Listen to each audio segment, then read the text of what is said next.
மச்சான், நைட்டு 12 மணிக்கு என் மனசுல யாரு இருக்கா, என் மனசுல யாரை நான் நினைச்சிட்டு இருக்கேன்னு தெரிஞ்சுக்கிறதுக்காக இவ்ளோ ஆர்வமா வந்துட்டியே. ஆமாண்டா, பின்ன தெரிஞ்சுக்க வேணாமா? தெரிஞ்சுக்கிட்டா போச்சு. உங்க அப்பா ஆமா மாட்டேன் தூங்கிட்டானா? டேய், ஏன்னு தெரியலடி, உங்க அப்பாவை மட்டும் அப்படிதான் கூப்பிட தோணுது. நம்ம வாழ்க்கைக்கே முதல் வில்லன்னா உங்க அப்பா தானே. டேய், அவரு நல்லவர் தான்டா. அவர் இப்படி வில்லனா மாறினதுக்கு காரணமே நீதான். நீ மட்டும் குடிச்சிட்டு அன்னைக்கு ரோட்ல அப்படி பேசலனா அவர் ஏன்டா அப்படி மாற போறாரு? ஐயோ, இதையே அப்பனும் அவளும் மாத்தி மாத்தி சொல்லாதீங்கடி, கேட்கவே எரிச்சலா இருக்கு. எரிச்சலா இருக்கு. சரி, இந்த பொண்ணான ரொம்ப அழகான நேரத்துல எதுக்கு அவரை பத்தி பேசி டைம் வேஸ்ட் பண்ணணும்? சரி சொல்லு, உன் மனசுல யாரு இருக்கானு? என்னடி பொசுக்குன்னு இப்படி கேட்டுட்ட? டேய் சொல்றா, இதுக்கு எதுக்கு இவ்ளோ சீனு? சரி, அதுக்கு முன்னாடி நான் ஒண்ணு உன்கிட்ட கேக்குறேன். கேளு. உன் மனசுல நீ யாரையாவது நினைச்சிட்டு இருக்கியா? ஆமா. மச்சான். ஆமாண்டா, என் மனசுலயும் ஒருத்தவங்க இருக்காங்க. அவங்களனா எனக்கு ரொம்ப பிடிக்கும். யாருடி? நீதான். நிம்மதி. என்னடா இப்போ நீ என்ன சொன்ன? என் மனசுல நீதான் இருக்கேன்னு சொன்னேன். அப்போ அதுக்கு என்ன அர்த்தம்? என்ன அர்த்தம்னா நான் உன்னை காதலிக்கிறேன்னு அர்த்தம். ஆமா மச்சான், ஐ லவ் யூ ஆதி. காதல் சொன்ன கனவே அது கனவுல கண்ட கனவே காற்றாய் பறக்குது மனமே.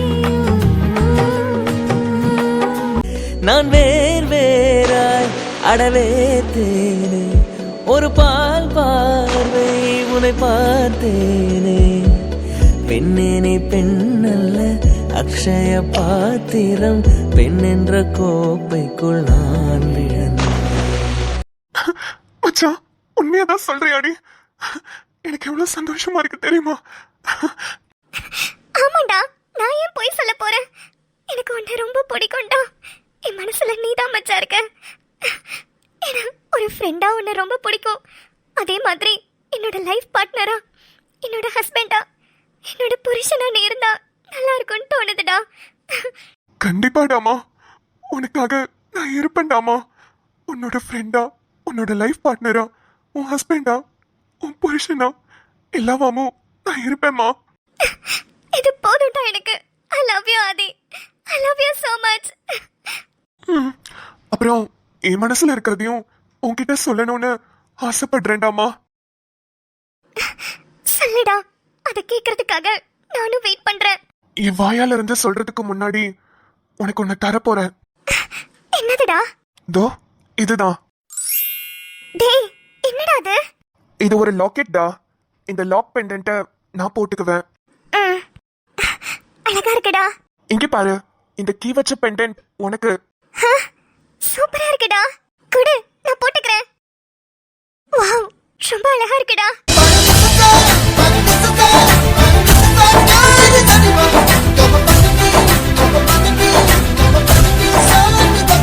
மச்சான், இந்த கிஃப்ட்டுக்கு என்ன அர்த்தம்னு உனக்கு புரியுதாடி?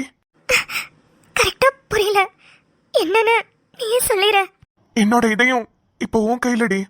உன்னால நினைச்சா மட்டும்தான் என்ன ஓபன் பண்ண முடியும். மச்சான், அப்போ இரு, அவசரப்படாத. அந்த லாக்க வச்சு என்னோட இதயத்தை ஓபன் பண்ண. இப்போ வா. ஓபன் பண்ணவாடா. ஓபன் பண்றேன் மச்சான். உனக்கு ஒரு சர்ப்ரைஸ் இருக்கு.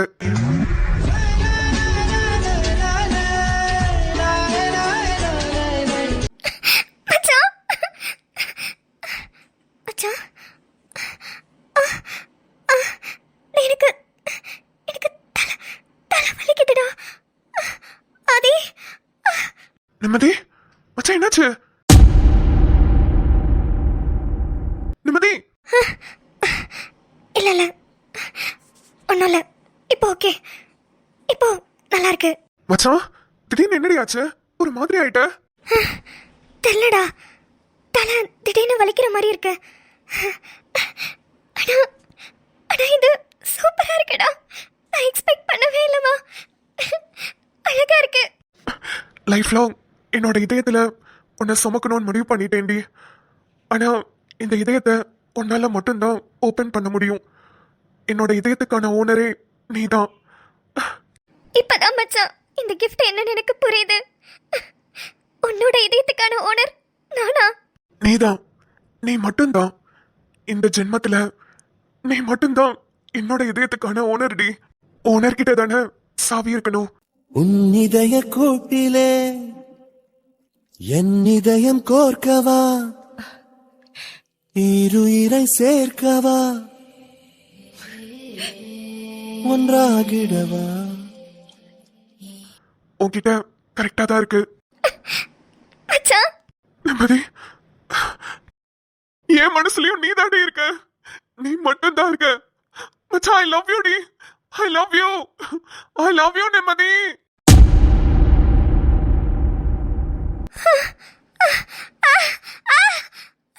தலை வலிக்குது. தலை வலிக்குது. மச்சான், மச்சான் என்னாச்சு? மச்சான் இங்க பாரு. என்னடி ஆச்சு? தலை வலிக்குதா? மச்சான் நிம்மதி, ஒண்ணும் இல்ல. இரு உன்னை உட்கார வைக்கிறேன். இரு மச்சான். மச்சான் என்னடி ஆச்சு? மச்சான் இங்க பாரு. நிம்மதி, தலை வலிக்குது. ஆக்சிடென்ட் ஆகும்போது நிம்மதிக்கு பலமா தலையில அடிபட்டு இருந்துச்சு. அதனால வலிக்குதா? கார்த்திக் கேட்போம். நிம்மதி, நிம்மதி இந்திரேடி. ஆதி, நிம்மதிக்கு என்னாச்சு? எப்படி இருக்காங்க? கார்த்திக், நான் நிம்மதியை பத்தி கேட்க தான் கால் பண்ணேன்னு உங்களுக்கு எப்படி தெரியும்? கரெக்டா கேக்குறீங்க. இல்ல ஆதி, நிம்மதி இங்க ஹாஸ்பிட்டல் அட்மிட் பண்ணிருந்தப்போ அவளுக்கு எக்ஸ்ரே எடுத்தோம்ல, அப்போ லெஃப்ட் பிரெயின் ரைட் பிரெயின் எல்லாத்தையும் செக் பண்ணேன். கரெக்டா தான் இருந்துச்சு. ஆனா இப்போ அவளோட டாக்குமெண்ட்ஸ்லாம் அரேஞ்ச் பண்ணி வைக்கும் போது தான் பாக்குறேன் சம்திங் இஸ் ராங். ஆதி, கார்த்திக் என்ன சொல்றீங்க? எனக்கு ஒண்ணுமே புரியல. Something is ராங்னா? கார்த்திக், நான் எல்லாத்தையும் நேர்ல தெளிவா சொல்றேன். நீங்க இமீடியட்டா நிம்மதியை கூட்டிட்டு ஹாஸ்பிட்டலுக்கு வாங்க. ஓகே கார்த்திக், கூட்டிட்டு வரேன். நிம்மதி, மச்சான் என்னடி ஆச்சு உனக்கு? சரி, லேட் பண்ண வேணாம். இப்பவே கார்த்திக் கிட்ட உன்னை கூட்டிட்டு போறேன். வா.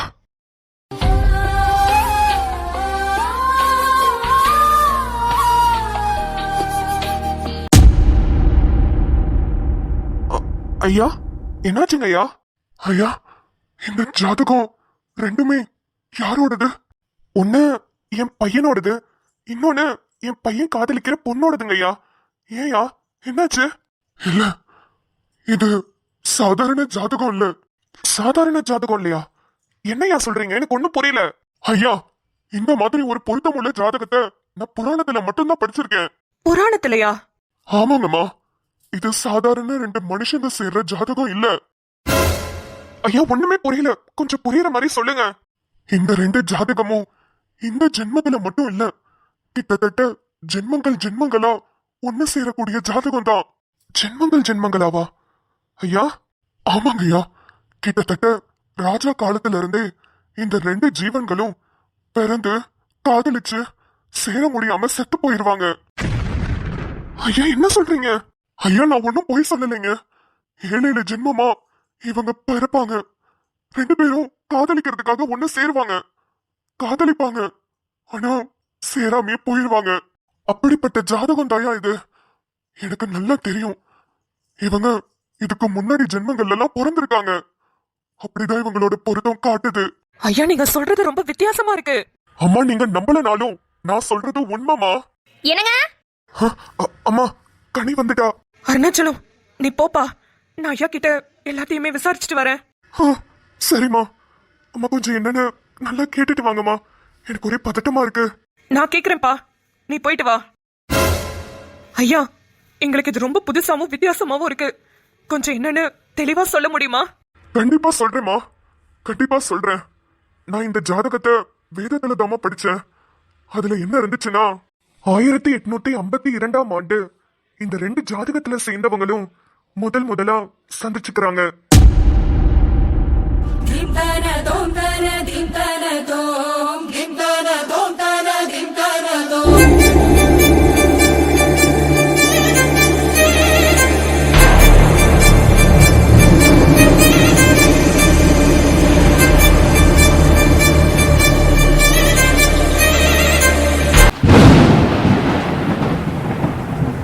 அமைச்சரே, மன்னா, என் மகள் இந்த நாட்டின் இளவரசி. அவளுக்கு ஒரு ராஜகுமாரனை தேர்ந்தெடுக்க எல்லா நாட்டு மன்னரின் மகன்களை வர சொல்லியிருந்தேனே, அனைவரும் வந்து விட்டார்களா? அனைவரும் வெளியே காத்துக் கொண்டிருக்கிறார்கள் மன்னா. இளவரசி ஒரு போட்டி அறிவித்தார்கள் அல்லவா? அப்போட்டிக்காக அவர்கள் தீவிரமாக பயிற்சி எடுத்துக் கொண்டிருக்கிறார்கள். நல்லது நல்லது, அவர்களை இங்கே வரச் சொல்லுங்கள். இளவரசி இப்பொழுது வந்து விடுவாள். உத்தரவு மன்னா. யாரெங்கே? வெளியே காத்துக் கொண்டிருக்கும் அனைத்து ராஜகுமாரன்களையும் இங்கே வரச் சொல்லுங்கள். இளவரசி, என் மகளே, வாரும் அம்மா.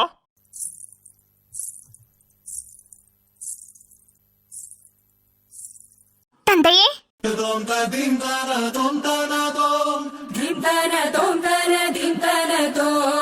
மகளே, இன்று நீ உன் ராஜகுமாரனை தேர்ந்தெடுக்கும் நாள். அனைத்திற்கும் தயாராகி உள்ளாயா? ஆம் தந்தையே, நான் மிகவும் தயாராக உள்ளேன். எங்கே ஒருவரையும் காணவில்லை? இளவரசியாரே, அனைவரும் வெளியே தான் காத்துக் கொண்டிருக்கிறார்கள். ஒருவர் பின் ஒருவராக வர சொல்லுகிறேன் இளவரசியே. அப்படியே செய்யுங்கள் அமைச்சரே.